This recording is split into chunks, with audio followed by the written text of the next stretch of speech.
pristup je jedna, rekao bi, Bogom dana nova šansa Bosni i Hercegovini.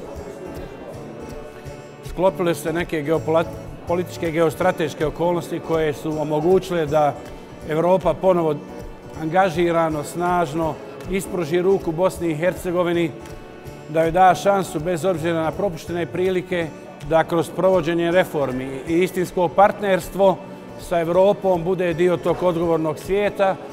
Nužno je provesti reforme, nužno je napraviti jednu koordinaciju svih razina vlasti, državne, entitetski, kantonalni i ne samo vlasti, nego ekonomskog, socijalnog sektora, nevladinog sektora, akademske zajednice, potencijala vani u iseljeništvu i svih drugih segmenata društva, da jednostavno zaustavimo negativnu spiralu gdje je agonija de facto u smislu evo nezaposlenosti, egzodusa. Ovaj novi evropski pristup je u stvari bez alternative i mislim da smo i danas ovdje jasno vidjeli poruku. Na ovom skupu, vrlo značajnom skupu, vrlo ozbiljnim pozitivnim porukama,